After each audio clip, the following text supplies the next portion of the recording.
Hello दोस्तों, नमस्कार। आपका बहुत बहुत स्वागत है हमारे यूट्यूब चैनल पे। आज हम पढ़ेंगे भारत के स्वतंत्रता संघर्ष को। कैसे पढ़ना है पहले जान लीजिए कि सबसे पहला जो अंग्रेज विरोधी संघर्ष था उसका नाम था सन्यासी विद्रोह। क्या नाम था? सन्यासी विद्रोह। ठीक है। सन्यासी विद्रोह जब हुआ था हम भी नहीं थे और आप भी नहीं थे। जब दोनों लोग नहीं थे तो हमको किससे जानकारी मिली? तो हमको एक बंकिम चंद्र चटर्जी नामक एक व्यक्ति थे जिन्होंने एक उपन्यास लिखा जिसका नाम था वो आनंद मठ। और आनंद मठ में उन्होंने सन्यासी विद्रोह की चर्चा की है। सन्यासी विद्रोह जो है वो बंगाल के क्षेत्र में उत्पन्न हुआ था। 1887 में दादा भाई नौरोजी ने ही भारतीय सुधार समिति की स्थापना की। कहाँ पे की? इंग्लैंड में। धन निकास का सिद्धांत कौन दिया था? दादा भाई नौरोजी ने दिया था, दत्त ने दिया था और वाचा ने दिया था। तीनों लोगों ने मिलकर धन निकास का सिद्धांत दिया। दादा भाई नौरोजी ने एक पुस्तक लिखी जिसका नाम था poverty and un British rule in India. इस पुस्तक में उन्होंने धन का पलायन सिद्धांत दिया। दादा भाई नौरोजी पहले व्यक्ति थे जो ब्रिटिश हाउस ऑफ कॉमन्स का चुनाव लड़े। चुनाव कहाँ से लड़े थे? फिंसबरी से। कब लड़े थे? 1892 में। और यह चुनाव उन्होंने जीत भी लिया था। क्लियर है? आगे बढ़ते हैं। अब हम आते हैं बंगाल में। 20 जुलाई 1905, ये डेट इंपॉर्टेंट है, याद रखिएगा। इसी डेट को लॉर्ड कर्जन ने बंगाल विभाजन की घोषणा कर दी। लेकिन बंगाल विभाजन की घोषणा तो कर दी, जब घोषणा की तो उसके विरोध में 7 अगस्त 1905 को लोगों ने स्वदेशी आंदोलन शुरू कर दिया। स्वदेशी आंदोलन को आंध्र प्रदेश के डेल्टा क्षेत्र में वंदे मातरम आंदोलन भी कहा जाता है। इसी समय रविन्द्रनाथ टैगोर ने अमार सोनार बंगला लिखा जो बाद में जाकर बांग्लादेश का राष्ट्रीय गीत बना।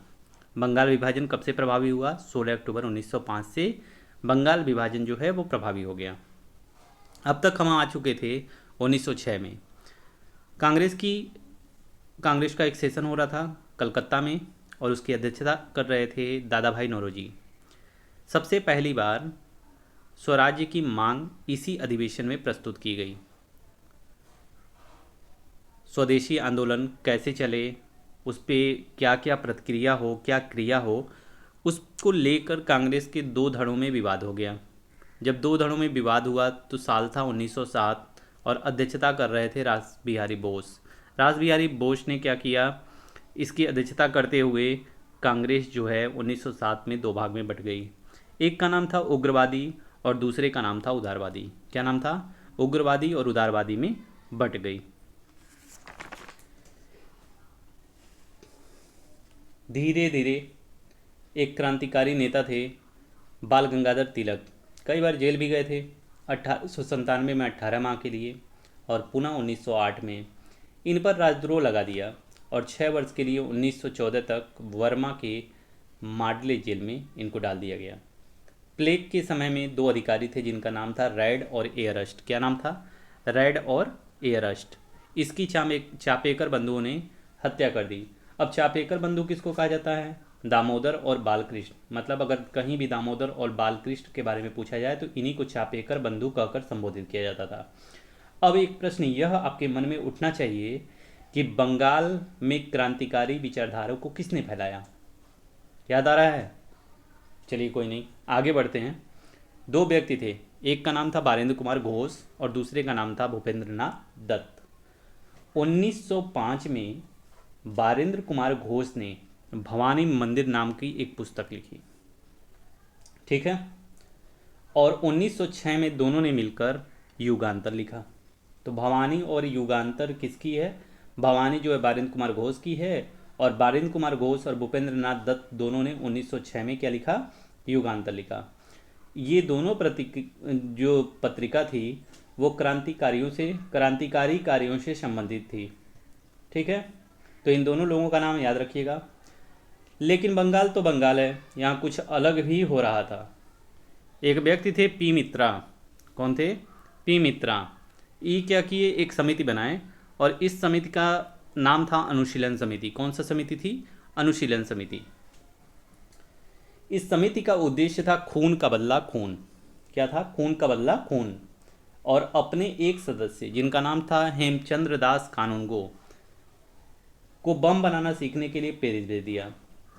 इसी समय महाराष्ट्र में भी एक अलग जग रही थी।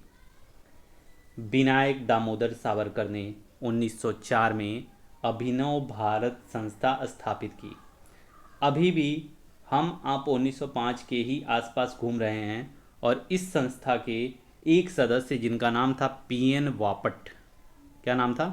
पीएन वापट, ये बम बनाना सीखने के लिए कहाँ चले गए? इनको पेरिस भेज दिया गया। ठीक है, देख रहे हैं दोस्त कितना जुनून था, और आप सब एक बुक नहीं रट पा रहे हैं, है ना मज़ेदार। चलिए छोड़िए, आगे बढ़ते हैं।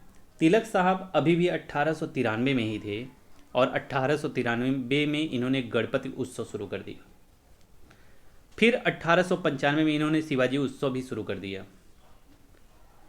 गणपति पूजा और शिवाजी उत्सव किसने शुरू किया? तो आपका जवाब होगा बाल गंगाधर तिलक ने। केसरी, जो कि मराठी में बाल गंगाधर तिलक द्वारा लिखी गई थी, इसने महाराष्ट्र में क्रांतिकारी आंदोलन को बाहर निकाला। अब इतना तिलक साहब का प्रभाव था कि वैलेंटाइन सिरोल ने इनको कहा कि ये भारतीय असंतोष के जनक हैं। वैलेंटाइन सिरोल ने क्या कहा था बाल गंगाधर तिलक को? कि यह व्यक्ति भारतीय असंतोष का जनक है।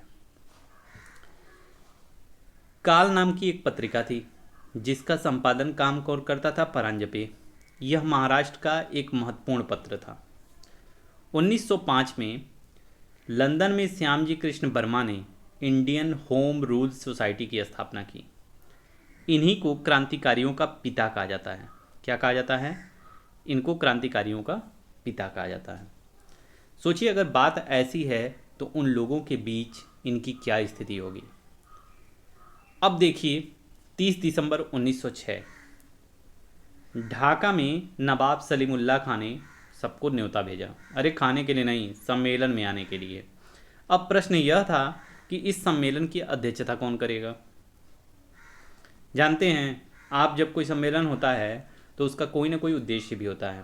खैर, उस समय जो भी उद्देश्य हो, इस सम्मेलन का अध्यक्ष वकारुल मुल्क साहब को बनाया गया था और इसके परिणाम स्वरूप अखिल भारतीय मुस्लिम लीग बना। इसका संविधान 1907 को कराची में बना और इस लीग का अधिवेशन 1908 में अमृतसर में हुआ, जहां आगा खां को अध्यक्ष बना दिया गया। मुस्लिम लीग ने बंगाल विभाजन का समर्थन कर दिया।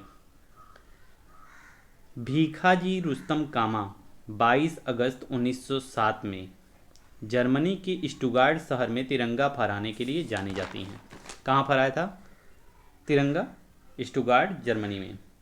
अब आते हैं 1 जुलाई 1909 को। कहाँ आते हैं? 1 जुलाई 1909।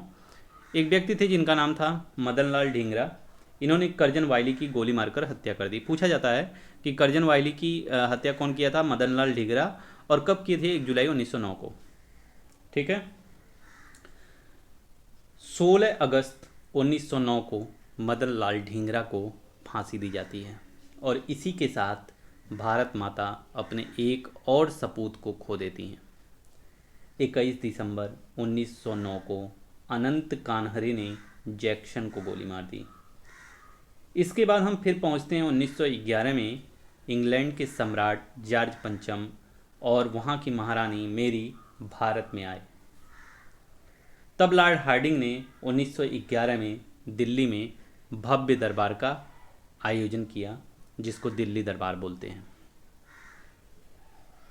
इसी समय में बंगाल विभाजन को रद्द कर दिया गया।